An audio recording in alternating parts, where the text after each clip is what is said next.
Hey guys, welcome to another episode of Fishing West. I'm your host, John B. In today's video, I got a little reel review for you guys.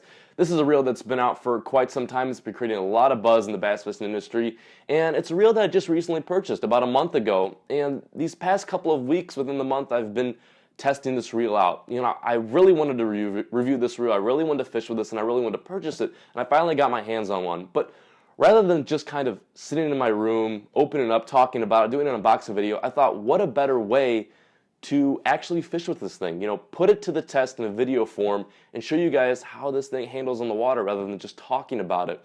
So these past couple of weeks, I've been putting this thing to the test. I've been putting a real beating on this thing. I've been throwing Huddlestons, I've been throwing jigs, I've been throwing crankbaits, all sorts of different applications for bass fishing. And I've kind of observed and seen how this thing is handled, and I want to give you my overall opinion about this reel. And this reel being the Concept A low profile bait casting reel by 13 Fishing. So in today's video, not only going to go over some of the specs and attributes as to what this Concept A has to offer to the bass fishing industry, but I'm also going to be putting this thing to the test on the water. I'm going to be showing you proof as to how this thing handles up against hard fighting springtime largemouth. And along with that, I'm going to be showing you guys a few tips and techniques here and there as well. So you're going to be learning a little bit about springtime flipping and pitching, but you're also going to be learning how this Concept A by 13 Fishing can put more fish into your boat.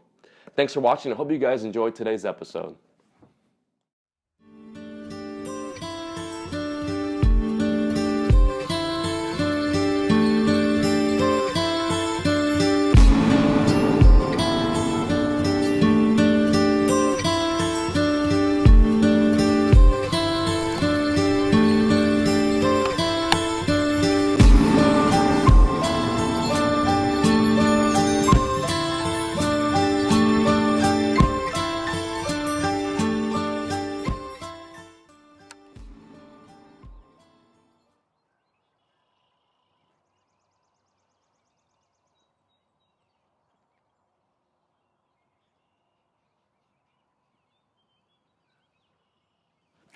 There he is. There he is. Pretty good one, too. I seen him move, and I thought that could be a bass, but it wasn't a huge movement. Sure enough, largemouth on that little jig. Trendsetter 1/8 ounce finesse jig. Not the kind of jig you would normally flip and pitch and stuff like this, but this time of year, it makes sense. That 13 Fishing reel just locked in on it. Love that thing, man. Love that thing. That wasn't one of those big females I was shooting for, but it was a good piece of the puzzle. And oftentimes, when you get a smaller fish like that, that's a male most of the time, it means that there's a female close by. So just because you catch that one fish doesn't mean it's time to roll out. Keep fishing it, work it a little bit longer, and see what you can get. I almost don't even want to really move my trolling motor in this water. Another one. Shut that trolling motor off. Boom. Bunch of males back here getting ready to look for a big old mama bass. Bunch of little males. These are the smallest fish I've caught all week on the lake. I think the females haven't yet moved back in here yet because I've caught most of them in the main lake in deeper water. But it just goes to show that the males are maybe one step ahead of the females. I don't know. It's a little weird, but it's a good sign. Nice largemouth right there. You know, I'm fishing this kind of stuff. I've always got the heaviest equipment for jig fishing in my boat. I don't fish my 7.2. I don't fish my 7-footer. Here's one. Other one. Oh, he's got me wrapped up. Get out of there. Always got to have good equipment. 7.6 rod. Got to use that Concept A with 22 pounds of drag, 20-pound test, fluorocarbon. Heavy hooks, because those fish are going to nail it, and I want to nail them when they bite. You know, when I'm fishing these kind of close corner pitching and flipping situations in the springtime, I always make sure I've got the best equipment with me. I'm using heavy duty stuff. I don't really mess around with a 7.2 rod. Anything under 7.6 I really don't mess around with. I usually use a 7.6 medium heavy casting setup, paired with this Concept A casting reel. The reason why I use the Concept A casting reel by 13 Fishing is because it's got 22 pounds of drags. No slip. This is bulldog drag, and it's not going to give me any problems. When I need to lock down on a big female that's in the area, I know that my drag's not going to slip, and I can trust in my reel. All I got to worry about next is my line, my knot, and my hook. So knowing that my reel is in check is a relief, because I don't have to worry about, tighten up the drag of this thing. This thing's completely locked down, fully turned to the right. But this 13 Fishing Concept A has really enabled me to just pull in some of these bigger fish today and these past couple of days when fishing out in the water. See if I can't get a few more fish.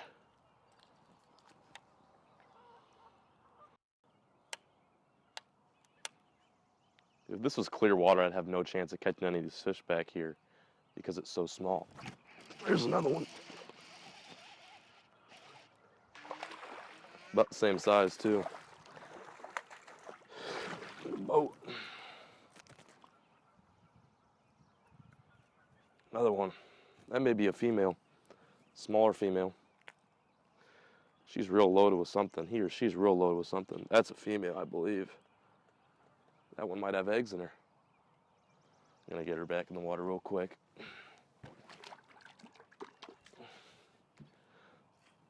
That was off a little wooden wall.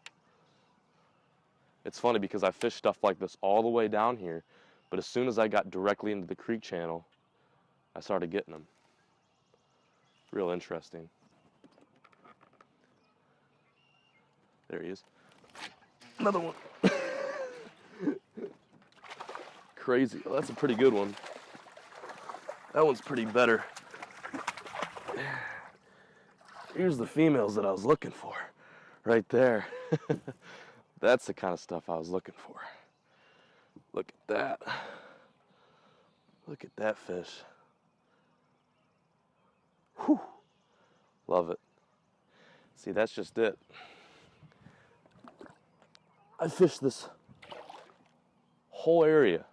This bank, and as soon as I got right here, the fishing started to really progress because they were condensed. They're getting ready to spawn. They need those tight areas that are shallow and that have a little bit of sand and rock to reproduce. So these fish are thinking instinctually. It's in their blood, it's in their genes. They go and they follow the creek channel. They come back to their spawning grounds. It's incredible. Really incredible stuff. See if I can't get another one back there.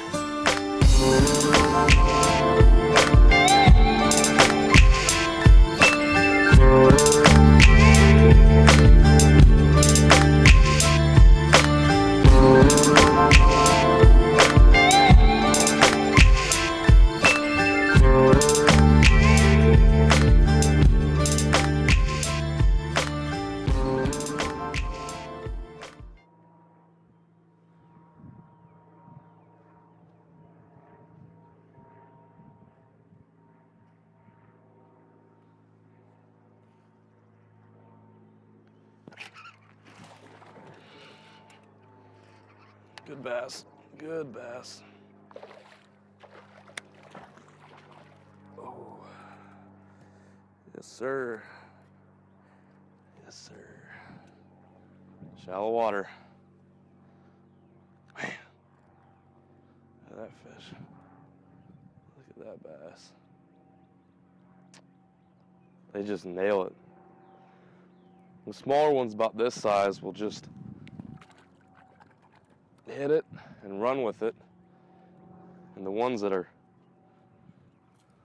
donkey size will just put slack in your line. You can definitely tell between the two. It's pretty easy.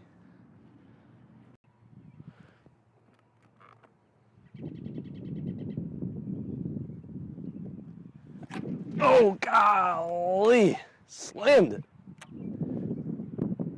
That was a nice one. Put slack in my line.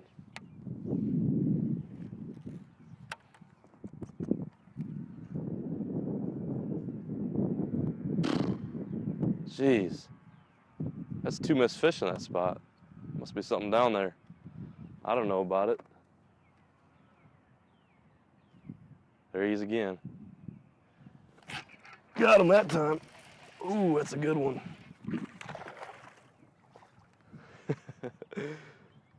Oh, that's a nice one. Boom, man. Right on the roof of the mouth. Those all-terrain tackle jigs do pretty good. I like them a lot because they're inexpensive and they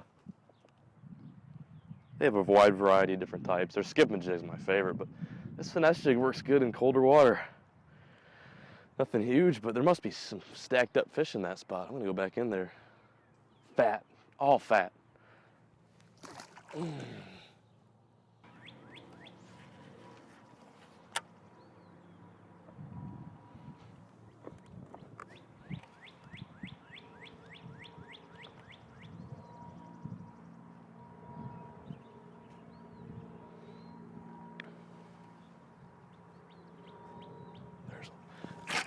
There she is.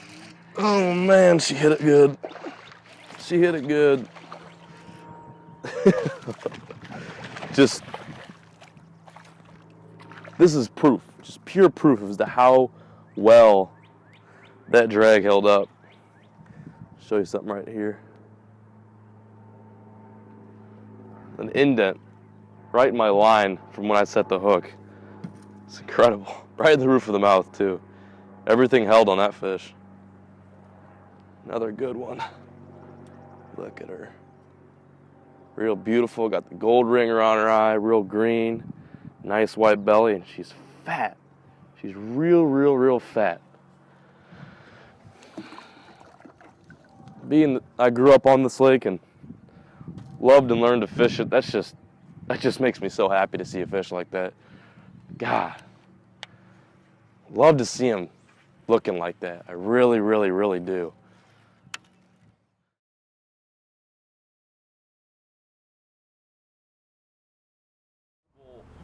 Action that I guarantee no other crankbait does. There's one. Oh man, drag's all messed up. That's a good fish. Drag wasn't tight. He slammed it. Oh, puppy, don't come off. That's a nice bass.